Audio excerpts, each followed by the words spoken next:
நிறைய பேர்கள் வாழ்க்கையில் வயிறு சம்மந்தப்பட்ட பிரச்சனை, நிறைய குடும்பத்தில் ப்ராப்ளங்கள், இது மாதிரி பிரச்சனைகள்லாம் எப்படி வருகிறது என்பதை பற்றி நாம் பார்க்கலாம். இப்போ இந்த ராகு திசை, ராகு தான் இதுக்கு அதிபதி. ராகுவினுடைய ஒரு விதமான மாயாஜாலம் ஒரு மனிதனை கவர்ந்து அவனை தன் வசப்படுத்தி அவனை தன்னுடைய இச்சைக்கு ஆட்பட்டு கொள்ள செய்யக்கூடிய ஒரு விதமான இந்த மாயாஜால வித்தைகள் தான் ராகு தான் வரும். ஒருத்தருக்கு ராகு திசை நடக்குது, ராகு புத்தி நடக்குது, ராகு அந்தரம் நடக்குது அப்படின்னா அந்த காலகட்டத்தில் பிறரை வசியப்படுத்தி ஒழுக்கத்திற்கு புறம்பாக தன்னுடைய ஆசையை வெளிப்படுத்தி கொள்ள இந்த ராகு தூண்டுவார். ராகு ஒரு இருள் கிரகம். அது மட்டுமல்ல, அது யூகிக்க முடியாத, கேள்விப்படாத பல அமானுஷ்யமான அனுபவங்களை எல்லாம் ஜாதகருக்கு தரும். இதனால் பிறரை பாதிக்க செய்து இவர்கள் வெற்றி பெற்று விடுவார்கள். அதனால் வசியம் பண்ணுதல், இடுமருந்தீடு செய்தல், இது மாதிரியான பிரச்சனைகள்லாம் நிறைய வரும். இது என்ன பண்ணும் அப்படின்னு கேட்டிங்கன்னா, ஒரு சாப்பிடக்கூடிய சாப்பாட்டில் அவர்களுக்கே தெரியாமல் இந்த மருந்தை கலக்கி கொடுத்துருவாங்க. அது இந்த இடுமருந்து என்ன செய்யும் அப்படின்னா, இரைப்பைக்கு இடையில் போய் நின்றும், வெளியேறாமல் இரைப்பைக்கு அருகில் உள்ள ஒரு குடல் பகுதியில் போய் ஒட்டிக்கிட்டு நிற்கும். அதோட குடிச்செயலை செய்துக்கிட்டே இருக்கும். அந்த மாதிரி உள்ளவர்கள் யாராவது இருந்தால் நான் ஒரு 4-5 விஷயம் சொல்கிறேன், அதெல்லாம் அப்படி இருக்கான்னு பாருங்கள். அதாவது, பிறர் தனக்கு சாதகமாக செயல்பட, பிறர் சொத்தை கவருவதற்கு, பிறர் மனைவியை கவருவதற்கு, ஒரு திருமணம் ஆகாத கன்னியை தன் மீது பாசம் வருமாறு செய்வதற்கு, பிறர் மீது வசியம் செய்து தன்னை தேவையை நிவர்த்தி கொள்வதற்கு இந்த மருந்து உள்ளவங்களுக்கு தெரியாமல் உணவில் கலந்து கொடுத்துருவாங்க. இது இருக்குது அப்படின்னு தெரியறதுக்கு என்ன அறிகுறி?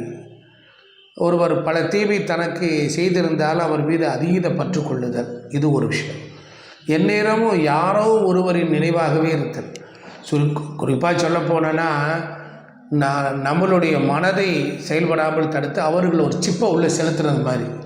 அதுதான் இந்த அளவு விஞ்ஞானபூர்வமாக சொல்லணும்னா, சட்டத்துக்கு புறம்பாக, நியாயத்துக்கு புறம்பாக ஒரு வேலையை தன் சுயநினைவு இல்லாமல் செய்து பின்பு ஏன் செய்தோம் என வருந்துவது, அதனால் பாதிப்படைவது, நினைவின்றி இருப்பது, வயிறு வலிச்சுக்கிட்டே இருக்கிறது, சாப்பாடு செரிக்காத நிலை, அதிகமான பசி அல்லது பசியே இல்லாத நிலை, குழம்பி மனநிலை இருத்தல், எப்போ பார்த்தாலும் கன்ஃபியூஷனில் இருத்தல், அதுக்கப்புறம் நீண்ட நாளாக சரி செய்யாதவருக்கு வயிறு குடப்பகுதியில் கேன்சர் வந்துடும்.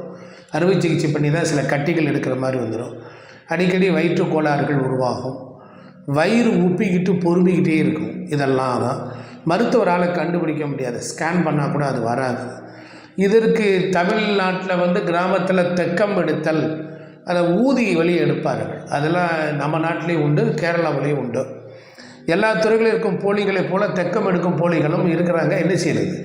அதனால் உண்மையாக தொக்கம் எடுத்தால் ஒட்டி கொண்டு இருக்கும் மருந்து வெளியே வரும்போது வயிற்றின் உள்புற சுவற்றின் பகுதியை காயப்படுத்திக்கிட்டு தான் வரும். வசிய பாதிப்பையும் மாந்திரிக முறையில் சரி செய்து தானாக மருந்து மலத்தில் வெளியேறும்படியே செய்யக்கூடியவர்கள்லாம் இருக்கிறார்கள். அதனால் இதனுடைய எதிர் விளைவுகள் என்ன? ஒவ்வொரு விளைவுக்கும் சமமான ஒரு எதிர்வினை உள்ளது போல் நட்புணர்வாய் செயல்பட இருவரும் சிறிது காலத்திற்கு பின்பு எதிரியாகி விடுவார்கள். அதனால் இந்த மருந்து அப்படி இருக்கக்கூடியவர்கள் பல வகையான முறைகளிலே உள்ளவர்களே, அருகில் உள்ளவர்களே நீங்கள் தெரிந்து கொள்ளலாம். இதற்கெல்லாம் காரணம் என்ன அப்படின்னு கேட்டிங்கன்னா, இதெல்லாம் ராகு தான் காரணம். இந்த ராகு பகவான் தான் இந்த மாதிரி வேலைகள் எல்லாம் செய்வார். ராகு திசை நடந்தாலோ, ராகு புத்தி நடந்தாலோ இந்த மாதிரி காலகட்டத்தில் பிரச்சனைகள் உருவாகும். 6, 8, 12 பாதகாதிபதி, மாரகாதிபதி திசை நடக்கும் பொழுது இந்த ராகு தொடர்பு வந்தால் இந்த மாதிரி பிரச்சனைகள்லாம் வரும்.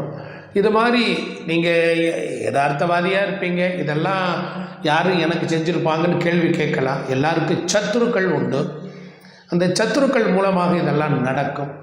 அதனால் நல்ல ஆன்மீகவாதிகளுக்கும் நல்ல ஜோதிடர்களுக்கும் கூட, உண்மையான மனிதர்களுக்கும் கூட இந்த மருந்து வைத்து விடுகிறார்கள். சில நேரங்களில் இது காற்று மூலியமாக நம்முடைய சுவாசத்துக்குள் கூட வரும்.